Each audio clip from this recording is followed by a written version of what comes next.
ನನ್ನ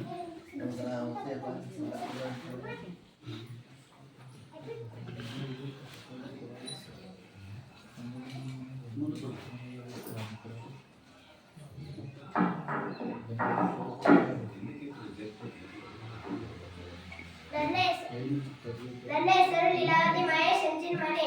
ನಾನು 3ನೇ ತರಗತಿಯಲ್ಲಿ ಓದುತ್ತಿದ್ದೇನೆ. ನಮ್ಮ ನಾಡಿಗೆ ಬಂದು ನಮ್ಮ ನೆಲದ ನೀರು ಕುಡಿದು ನಮ್ಮೊಂದಿಗೆ ತಿರುಗಿ ಬಿದ್ದಿರುವ ಇಂಗ್ಲಿಷರು ನಮ್ಮನ್ನೇ ತುಳಿದು ಹಾಕುವ ರಾಕ್ಷಸರಾಗಿ ಹೋದರಲ್ಲ. ದತ್ತು ಮಕ್ಕಳಿಗೆ ಹಕ್ಕಿದೆ ಎಂದು ನಮ್ಮೆಲ್ಲ ಇರುವ ಹಕ್ಕನ್ನು ನರಳಾಡುವವರಿಗೆ ಕೊಟ್ಟವರು ಯಾರು? ಈ ನನ್ನ ಬಂಧುಗಳೇ, ಎದ್ದೇಳಿ, ಜಡತ್ವವನ್ನು ಕೊಡದೆ ಮೇಲೆದ್ದು ಬನ್ನಿ. ಝಾನ್ಸಿ ನೆಲದಿಂದ ಇಂಗ್ಲಿಷರನ್ನು ಹೊಡೆದೋಡಿಸುವುದರಿಂದ ನಮಗೆ ವಿಶ್ರಾಂತಿ ಇಲ್ಲ.